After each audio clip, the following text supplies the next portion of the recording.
Chilli powder అన్ని రకాల వంటలకు పచ్చళ్లకు సరైన chilli powder. No colour, no chemicals.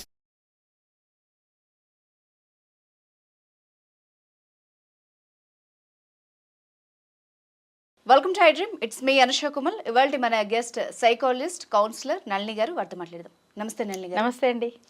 Nalini గారు, మనం చూస్తూ ఉన్నాం, చాలా అమ్మాయిలు చాలా రంగాల్లో ముందున్నారు. చదువు కోసం బయటికి వెళ్తున్నారు, అంటే విదేశాలకు వెళ్తున్నారు, లేదా సిటీకి వస్తున్నారు, అండ్ జాబ్ కోసం చేయాల్సిన చోటికి వెళ్ళి చేస్తున్నారు. బట్ ఇందులో జాగ్రత్తగా ఉంటే పర్వాలేదు, కొందరికి కొన్ని ప్రాబ్లమ్స్లో ప్రమాదాల్లో పడుతూ ఉన్నారు కూడా. సో తెలిసి చేసినా తెలియక చేసినా అమ్మాయిలు ఎలాంటి జాగ్రత్తలు తీసుకోవాలి? అంటే ఇన్ఫ్యాక్ట్ ఒక కొత్త ప్లేస్కి వెళ్ళాము మనం, అప్పుడు మన చుట్టూ ఉన్న సరౌండింగ్స్ ఎలా ఉండాలి, మనం మాట్లాడే పీపుల్ కావచ్చు, మనం స్నేహం చేసే వాళ్ళు కావచ్చు, మన బిహేవియర్ కావచ్చు, ఎలాంటి జాగ్రత్తలు తీసుకుంటే ప్రమాదాలని నివారించుకోవచ్చు? మంచి ప్రశ్న అండి. ఇది ఒక చెక్ చేసుకోవాలి, అంటే ఒక చెక్ లిస్ట్ లాగా పెట్టుకోవాలి. ఫస్ట్ కాంప్రమైజ్ అవ్వకూడని విషయం హెల్త్, ఓకే, హైజీన్. ఎందుకంటే మీ డబ్బుల కోసమో మరొకదైనా దాంట్లో హెల్త్ విషయంలో కాంప్రమైజ్ అయ్యారంటే చాలా ఇబ్బంది అవుతుంది. అందులో అమ్మాయిలు ఇంకా వీక్గా ఉంటుంది అన్న మాట ఉంటుంది. కాబట్టి ఫస్ట్ వస్తూనే కొద్ది రోజుల్లోనే వాళ్ళకి హెల్త్ ఇష్యూ వచ్చేసిందంటే ఇక వెంటనే పేరెంట్స్ వద్దులే అని చెప్పి తీసుకెళ్ళిపోతూ ఉంటారు. సో అప్పుడు చదువులు కానీ ఉద్యోగాలు కానీ బాగా డిస్టర్బ్ అయిపోతుంటాయి. సో వచ్చిన ప్రతి అమ్మాయి కూడా ఫస్ట్ హెల్త్ కాన్షియస్గా ఉండాలి. ఇది చాలా తక్కువ మంది అమ్మాయిలు పట్టించుకుంటూ ఉంటారు.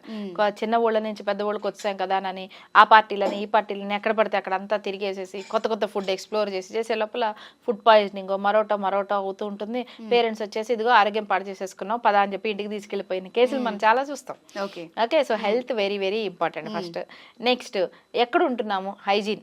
ఎలాంటి చోట ఉంటారు, రూమ్స్ కానీ ఇవి కానీ, తాగుతున్న వాటర్ కానీ ఎలాంటి మెథడ్స్ ఫాలో అవుతున్నారు, మానిటర్ చేయడానికి పేరెంట్స్ లేనప్పుడు కూడా ఒక సెల్ఫ్ డిసిప్లిన్ అనేది ఒకటి మెయింటైన్ చేసుకోవాలి కంపల్సరీ. అమ్మ ఉంటే అమ్మ నేను ఎలా ఉంటే ఇష్టపడుతుంది, ఇంట్లో ఉంటే అమ్మ నా బంగారు తల్లి అనాలి అంటే ఎలా ఉంటే ఇష్టపడుతుందో, అమ్మ లేనప్పుడు కూడా మనం హాస్టల్కి వచ్చినా కూడా అదే విధంగా ఉండగలగాలి. అంటే అమ్మలేదని బాధపడక్కర్లా. అమ్మ ఏం కోరుకుంటుందో నీతో పాటు నువ్వు అలా బిహేవ్ చేసావు అనుకో, అమ్మ నీతో పాటు ఉన్నట్టే కదా. అవును కదా, అక్కడ ఉన్న వాళ్ళు ప్రశాంతంగా ఉన్నట్టే కదా, ప్రశాంతంగా ఉంటారు కదా. చక్కగా నువ్వు టైంకి తింటున్నావు, టైంకి చదువుకోవడానికి వచ్చావా, టైంకి చదువుకుంటున్నావు, చక్కగా నిద్రపోవాల్సినప్పుడు కంటి నిండా నిద్రపోతున్నావు, చదువుకోవాల్సినప్పుడు చదువుకుంటున్నావు, చక్కటి స్నేహాలు ఉన్నాయి, నీకేమైనా డౌట్లు ఉంటే లెక్చరర్స్ని వాళ్ళని అడుగుతున్నావు. ఈ విషయం తెలుసు అనుకోండి, మీరు ఏ హాస్టల్లో ఉన్న తల్లిదండ్రులు ఎంత ప్రశాంతంగా ఉంటారు ఆ ఊర్లో. అవును, వాళ్ళకి ఎంత హాయిగా ఉంటుంది, హ్యాపీగా ఉంటుంది. సో ఇలాంటి ఒక సిస్టమ్, అంటే సెల్ఫ్ డిసిప్లిన్ చాలా చాలా ముఖ్యం. నెక్స్ట్కి వచ్చేటప్పటికి సోషల్ గ్రూప్స్ ఏమున్నాయి, అంటే ఎవరితో స్నేహాలు చేస్తున్నారు, ఎలాంటి పరిచయాలు ఉంటున్నాయి, ఎప్పుడెప్పుడు బయటికి వెళ్తున్నారు, ఎప్పుడెప్పుడు వస్తున్నారు.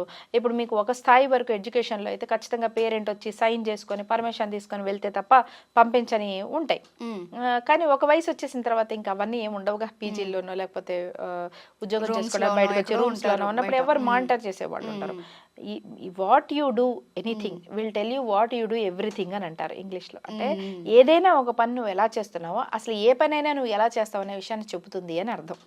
సో నువ్వు రూమ్లో అయినా ఉండు, ఎక్కడైనా ఉండు, నీ బిహేవియర్ ఏంటి, నువ్వు ఏం కోరుకుంటున్నావు, దేనికోసం తాపత్రయపడుతున్నావు, ఏం చేయడానికి ఇక్కడికి వచ్చావు, ఏం చేస్తున్నావు, ఈ కాన్షియస్నెస్ మనలో ఎప్పుడైతే ఉంటుందో అది ప్రతి విషయంలో కూడాను అది ప్రస్ఫుటితం అవుతుంది, రిఫ్లెక్ట్ అవుతుంది అన్నమాట. సో వెదర్ పేరెంట్స్ ఉన్నారా, పేరెంట్స్ లేరా, ఇంట్లో ఉన్నావా, బయట ఉన్నావా, ఎక్కడున్నావా కాదు, నువ్వు దేనికి వచ్చావు, ఏం చేస్తున్నావు.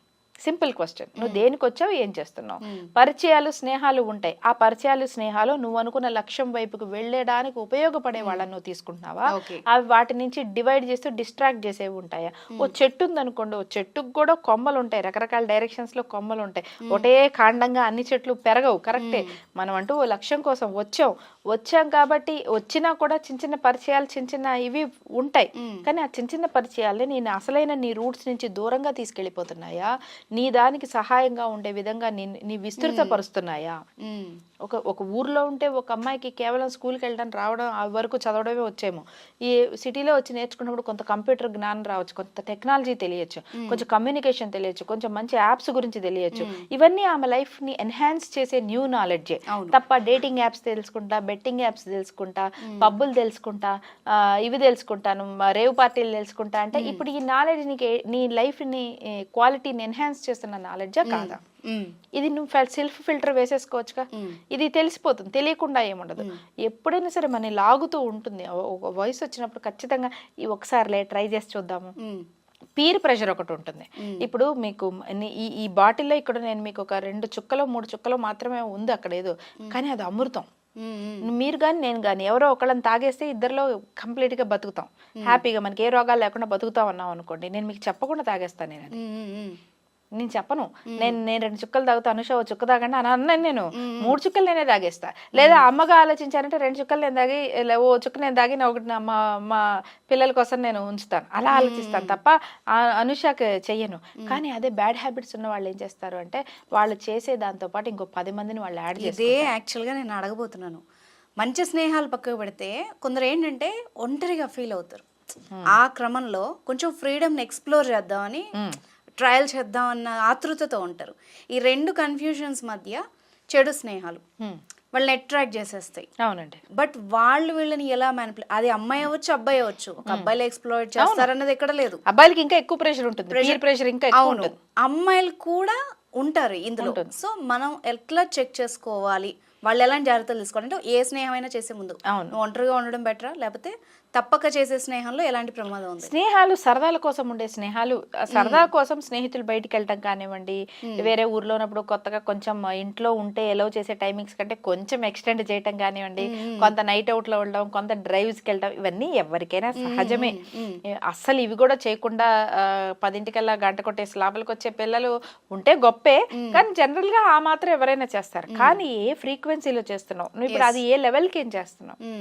ఎండమూరి గారి నవల ఒకటి ఉంటుంది, వీళ్ళనేం చేద్దామని. అందులో ఇలానే బేసిక్ సుఖాలన్నీ వచ్చేసిన వాళ్ళు ఇంకా సుఖం అంటే ఏంటి, సుఖం అంటే ఏంటి, ఆనందం అంటే ఏంటి, ఎగ్జైట్మెంట్ అంటే ఏంటి అని ఒక వెతుకులాట్లో వెళ్ళి చివరికి ఒక భయంకరమైన హత్యకి గురవుతారు అన్నమాట. కథ అలాగే వెళ్తుంది అన్నమాట.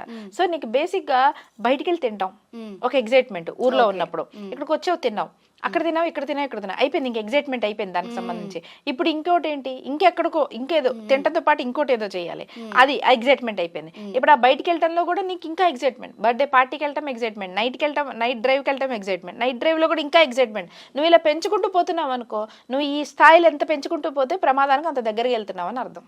ఎగ్జాక్ట్లీ. సో నువ్వు ఎంత దూరంలో వెళ్తావు, నేను ఇక్కడ నేను కూర్చోవాలి, ఇక్కడ నుంచి ఎంత దూరంలో వెళ్ళాలి అని సౌండ్ వస్తే మళ్ళీ వచ్చి ఇక్కడ కూర్చోగలిగేలాగా ఉండాలి. ఓకే ఓకే, ఇక్కడ ఏదో జరుగుతుంటే కూడా నాకు కనీసం చెవికి కూడా వినపడలేనంత దూరం వెళ్ళిపోయాను అనుకోండి, మళ్ళీ నేను వచ్చి ఇక్కడ కూర్చోగలుగుతానా?